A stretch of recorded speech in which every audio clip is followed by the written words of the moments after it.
Hello, and welcome to the 2022 Tee Up for Teaching seminar. My name is Dana Dempsey, and I'm the Director of Therapeutic Recreation here at Scottish Rite for Children. I'm so glad you can join us. I'm going to share my screen, and we will be going a little bit back and forth between the PowerPoint and then some of the in-person as I speak to you through the different sessions. Let's start with our first session, which is an overview of Scottish Rite for Children, our Learn to Golf program, and the importance of inclusion. And I want to thank my esteemed colleague, Dr. Amanda Clue from the National Inclusion Project, for allowing me to use her PowerPoint and videotaped presentation as a part of this first session. For those of you who are not familiar with Scottish Rite Hospital, we, in fact, are a pediatric orthopedic hospital, and we've been doing orthopedic care since 1921 when a severe outbreak of polio was happening not only in Dallas, but around the United States. It's interesting that 100 years later, we have another pandemic that we have had to experience going through. But over the years, regardless, the hospital has tried to focus on what is the most important thing for the child. How can we help give a child back their childhood? So yes, we do orthopedic care, certain critical conditions or rheumatological conditions, neurological disorders, learning disorders such as dyslexia. Over the years, we've developed 6 centers of excellence: scoliosis and spine, limb lengthening, hand conditions, clubfoot and foot disorders, hip disorders, and sports medicine. I want to be able to show you this short video so that you can see for yourself how Scottish Rite truly is a place like no other.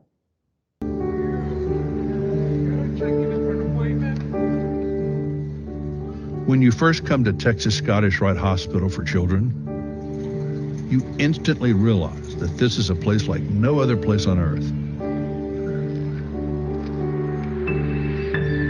Surrounded by a lush 40-acre park and colorful playground, we are right in the middle of some of the most beautiful scenery in the city of Dallas.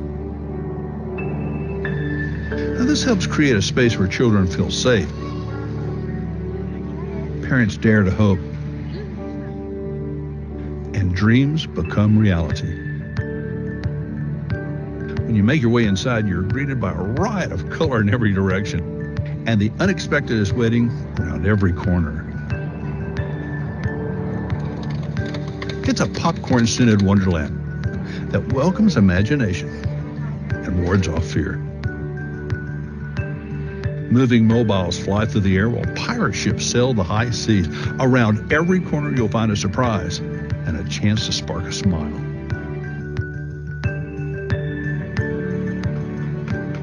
It takes a special kind of person to work someplace so magical. Our staff specializes in the transformative and excels in their tireless dedication to discovery and new learning. We're committed to beating the odds in the face of adversity because it's our mission to give children back their childhood. This place is not like any other place on earth. It's a colorful and whimsical environment where kids get to be kids, and the impossible is every day. Thanks for stopping by.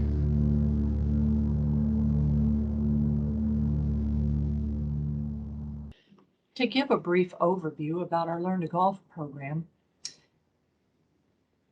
in 1997, October of 97, when I first came to Scottish Rite to bring therapeutic recreation services and programs to this facility, I had the opportunity to take a look around and see what kind of programs and services were already provided and where there might be some gaps and what could therapeutic recreation bring to add value to the organization and add value to the patients.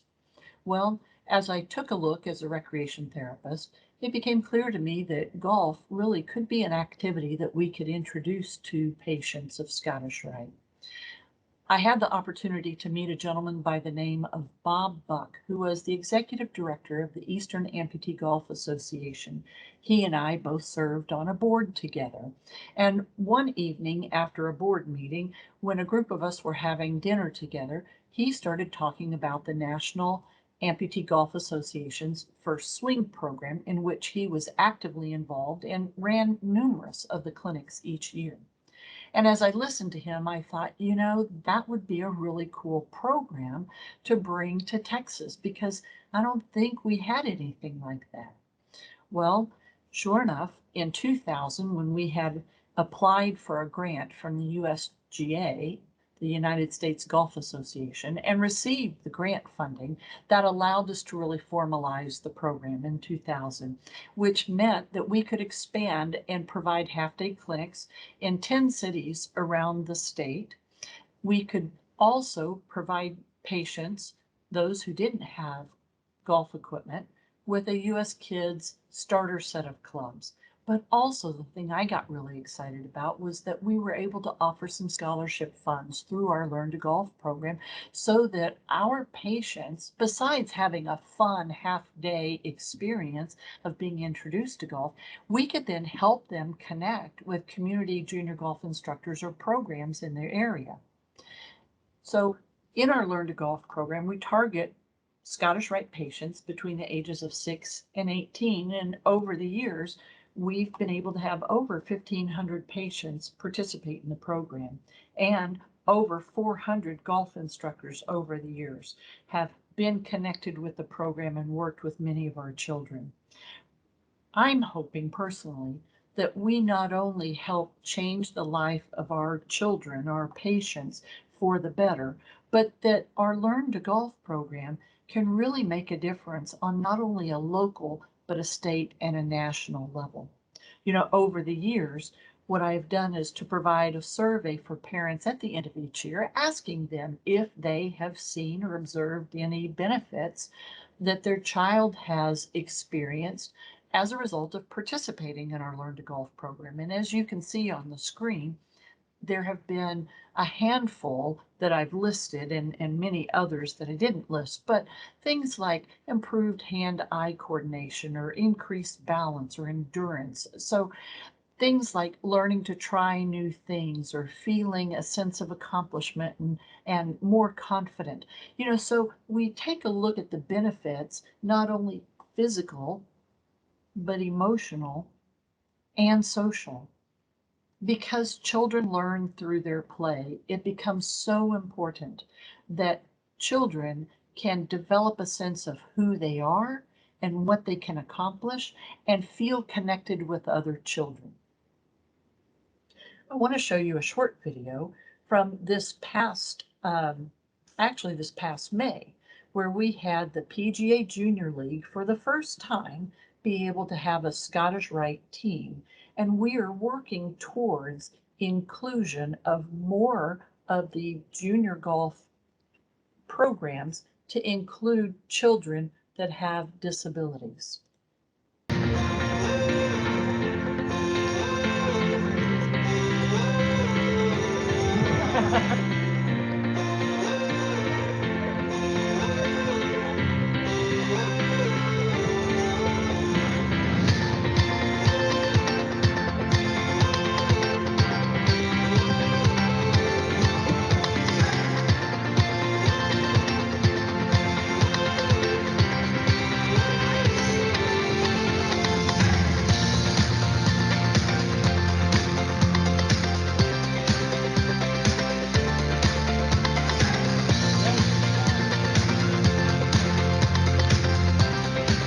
I think they're looking good. We'll play some golf here today.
The next slide is going to be Dr. Amanda Clue presenting her session, The Importance of Inclusion.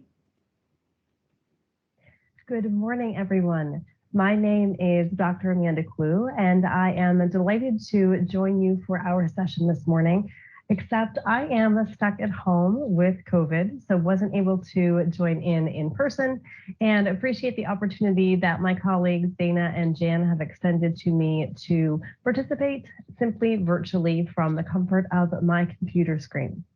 I am here this morning representing the National Inclusion Project, where I'm the Director of Inclusive Recreation, and going to frame our presentation today thinking about the importance of inclusion of individuals with disabilities in golf and in other sport, recreation, and community pursuits. A little bit about me and our organization. The National Inclusion Project is a nonprofit organization based in Raleigh, North Carolina, who serves recreation, leisure, and sport programs throughout the country and throughout the world. We provide the education, training, and tools that these organizations need to be inclusive in its services and supports. So that means providing the accommodations, the accessibility supports, and the adaptations needed so that everyone participates and everyone belongs in the activities. I joined National Inclusion Project a number of years ago as a board member and now as a staff member to be the liaison, be the consultant to your organizations, to your clubs, to your settings, to make sure that you have the professional development needed, you have the education and resources, you have the language and practice, and you have the resources and tools to be equipped to serve every member of your community. If at any point you would like to learn more about NIP or reach out to me, please do so via email or phone. I am always on the grid. I pretty much live in the matrix, so feel free to send me a message and I will get back to you as soon as I can at the address amandacloo@inclusionproject.org. That's AMANDAKLOO@inclusionproject.org. Or feel free to check out our website. That website address is www.inclusionproject.org. We're going to start off our discussion today thinking about why inclusion. What is the importance of inclusion for who we serve, how we do it, and what supports and services we provide? Well, we know that inclusion in schools, public places, and physical spaces has significantly improved thanks to legislation, advocacy, and support across the last few decades. But unfortunately, recreational and leisure opportunities remain isolated, limited, and segregated. They're often provided as specialized programs to individuals with disabilities rather than community-wide or inclusive programs. We do know that extraordinary opportunities like the ones that you may offer at your club are available, but implementation is widely variable. And so it's important legally, professionally, ethically, communally, socially, and healthfully that we understand the benefits of providing inclusive sport and recreation opportunities to everyone. Not only because it's the right thing to do, but because it's the important thing to do. Let's step back a minute and talk about what inclusive recreation is. Inclusive recreation rests on 3 core beliefs. Everyone can participate, everyone can connect, and everyone can succeed. That's in the pursuit to make inclusion of individuals with disabilities the expectation of what we do, not the exception. This is particularly important to all of us because we know that inclusive leisure, recreation, and sport opportunities benefit not only the individual with a disability themselves, but all of those around them. This resonates with me not only because of what it is that I do professionally, but personally. I'm an individual who has cerebral palsy. I am in my late 40s, so grew up in our country in a time where it is that places, spaces, and pursuits weren't always made accessible to me, or to my family, or to my friends who wanted to engage in recreation and leisure opportunities with me. So I heard more no's than yeses when it came to wanting to pursue hobbies, sports, activities, etc. It's very important that we understand that individuals who have disabilities have the same rights to participate, needs to connect, and desires to succeed, to progress, to grow in their everyday pursuits, work, hobbies, and interests, just like everyone else.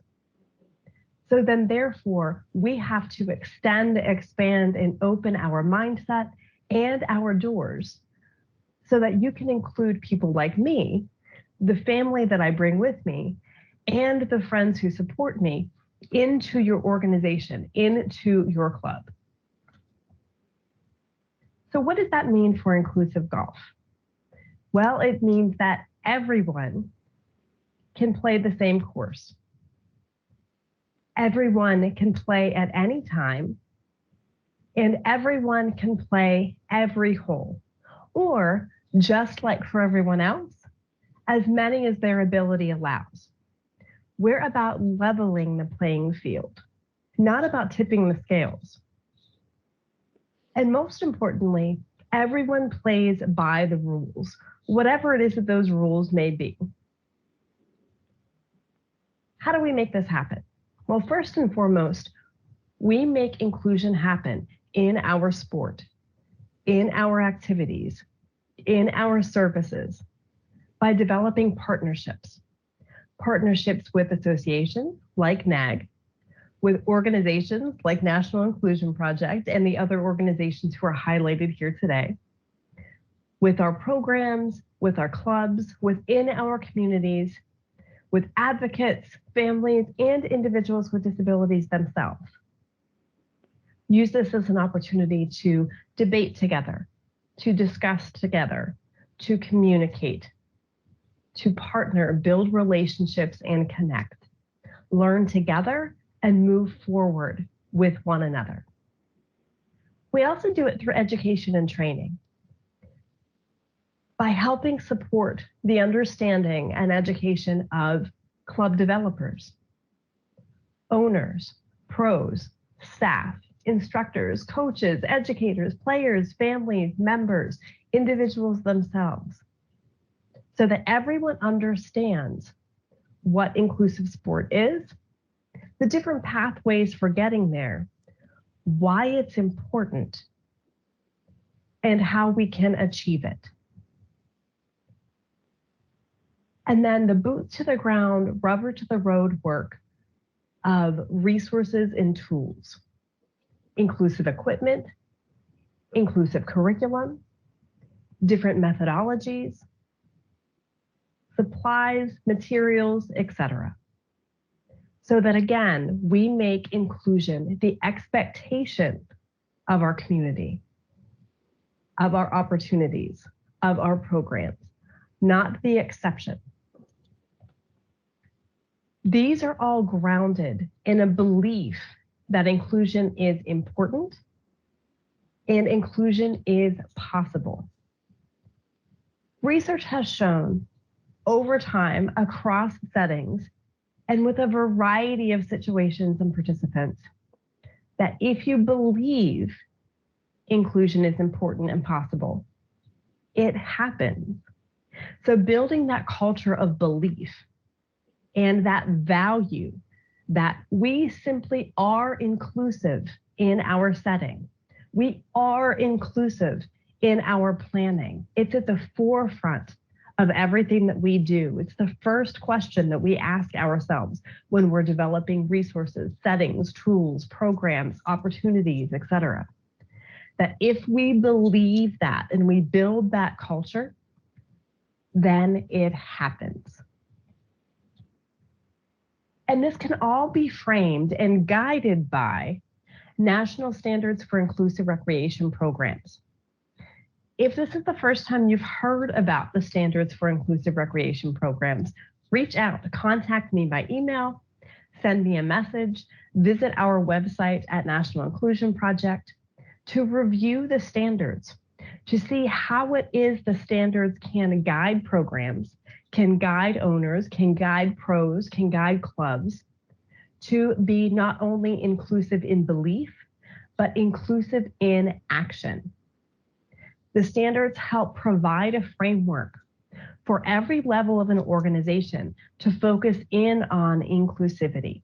Everything from administrative and leadership practices to facilities and resource design, to staffing procedures, to programming, strategies, accommodations, etc., to evaluation and assessing how well we're doing it and where it is that we need to grow. So let's talk about the how. We built up the what's, the whys. Okay. Now let's move to the how we implement inclusive golf. Well, inclusion happens along a continuum of different levels of access, different levels of belonging, different levels of engagement. The first and the most foundational basic level is physical inclusion, where it is that individuals with disabilities like me attend programs, have a presence there. They're given accessibility supports, or the course or the club has accessible features. There's equipment available that would meet their individual needs. So they're physically welcomed into the community. Then to move along this continuum and broaden what it is that we offer, we can enhance what we do by providing functional opportunities for inclusion. These are more sophisticated than that basic level. Here, individuals with disabilities like me are actually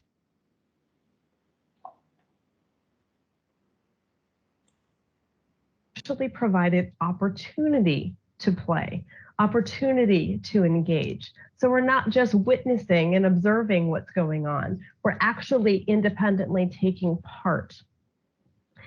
This involves participation, engagement with instruction that's designed to meet our needs. We're provided accommodations so that we can have an equitable and equal experience in your club, in your programs, in your golf community. Let's up the ante a bit more. The goal for inclusive programming in recreation, sport, and leisure is to promote social inclusion, where it is that individuals with disabilities and individuals without are fully engaged together in activities, programs, and play. We're part of a community. Strategies are in place to provide us a meaningful, intentional opportunity to play, to engage. Adaptations are made to make this possible. Individuals have an opportunity to define how it is that each of us will succeed. We experience growth, progress, etc. And it's relational. So we move from individuals being present to individuals engaging and participating, to then all together communities relationally connecting through playing golf, connecting through that physical, social, emotional, and wellness experience together.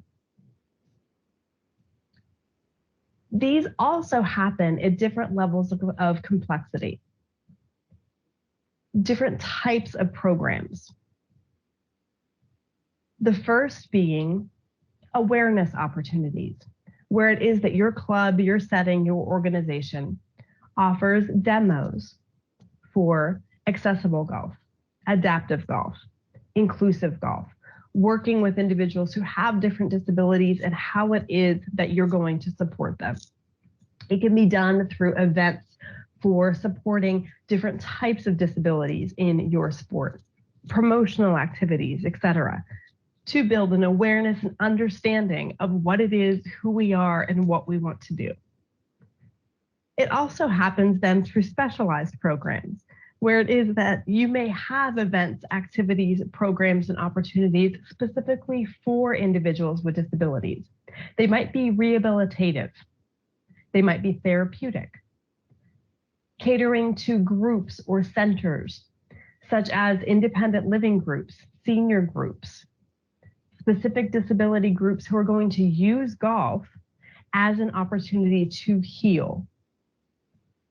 We also have adaptive opportunities, where it is that there are separate programs offered through your club, through your community, through your organization, specifically for individuals with disabilities.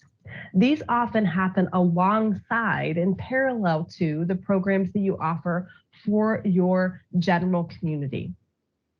They're typically disability specific, so golf opportunities for individuals who have physical limitations, or golf opportunities for individuals who are neurodiverse or have autism, or Special Olympic programs, etc. They're designed to meet the needs of specific disability groups, and they're often course specific. So play and instruction occurs on specific aspects of the game in specific areas. Then the ultimate goal is offering inclusive opportunities, inclusive programming. These are offered community-wide to everyone, individuals with disabilities and without. That's the inclusion aspect. They're club-wide, event-wide, program-wide. So you can see how each builds an increased level of awareness, understanding, connection, intentional engagement. Okay. And each increases in its complexity in terms of the level of support that's provided and the level of engagement, community, and relationships that are built. 5 things that I want you to take away from our discussion together today as you move forward in the rest of the session to think about what's important for me as the pro, as the instructor, as the educator, as the owner, and thinking about how it is that my club can be more inclusive in what we do or enhance the inclusive supports we already have in place. First, focus on what you should do and you can do, not on what you have to do. All too often in the field, we hear the conversation of, well, but do I have to, by law, blank, blank, blank? Or, oh, now we have to modify this or change that because Amanda wants to join our community. Step back and think about what it is that a shift in mindset to focusing in from the very beginning in order to be inclusive. Here are the things that we should do. Here's how we should use the standards. Here's how we can rely on organizations like NAG. Here's what we can do right now to welcome 1 person, 10 people, 100 more people into our community because it's the right thing to do and it's the important thing to do. Number 2, think about the fact that we're not talking about if a person with a disability comes to your community.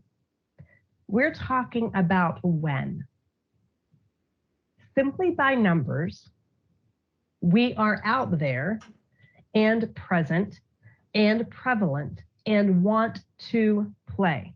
We want to learn, we want to engage in the game of golf, through the sport of golf, and in the community of golf. So we are going to come to your clubs, come to your programs, come to your facilities. Be ready. All of the preparation and support that you could put in place to support us helps to broaden those numbers, increase those experiences, and create those opportunities. You want us to be part of your communities. Trust me, we're awesome. I'm amazing.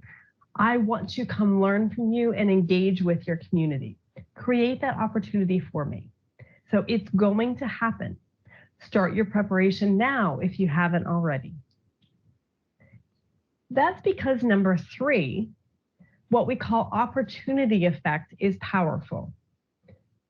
Why are there low numbers of individuals with disabilities participating in golf worldwide? Because the opportunity hasn't been there. When we create opportunity, the denominator of that fraction automatically goes up. Think about it. Amanda brings with her a family of 5. That family of 5 has additional family, friends, support, community members who want to come with her and enjoy her leisure and sport experiences. Amanda's also a teacher, an educator who connects with schools and works with other children and families who have disabilities. Those have other families, friends, supporters, and community members who want to engage in golf together. If we can create the opportunity, the number of youth with disabilities who see golf as a sport for them and for their peers and with their families is going to increase. As the number of youth who participate in this increase, so do our number of teens and our number of adults and our number of pros and our number of community-wide programs who are created to create this worldwide movement of acceptance, accessibility, and inclusion. Number 4, inclusion benefits everyone, not just someone. So whatever it is that you can put in place that might support Amanda is also going to potentially support other members of your community who might need additional physical supports, who might need additional communication and understanding tools. There are great possibilities that when you design something to support a need, that need is going to be met for large groups in your community. That's the beauty of universal design, that it benefits everyone universally. And number 5, it's always the right time to include, and you're always ready. We often hear clubs, organizations, and associations say, well, we're not quite ready to do that, or now's not the right time. We'll focus on that in our next capital campaign, or that'll be on our forefront for 2024. Stand back and think about the importance of what you can do at each of those levels of the continuum, how you can make just one step forward in those different types of programming. Start at that physical level. You don't have to make big changes. Start building awareness. Work your way up those different rungs on the ladder. Every change is an important one. You don't have to make sweeping changes to make an impact. It's always the right time to start including more and including better. Pick just one thing and move on from there. Because it changes lives. It changes lives like mine, my kids, the members of my family, and those in my community. And it'll do the same for all of you. You're here because you believe in this. You're here because you're doing this in the work that you do. Let's expand it, advance it, and make it better.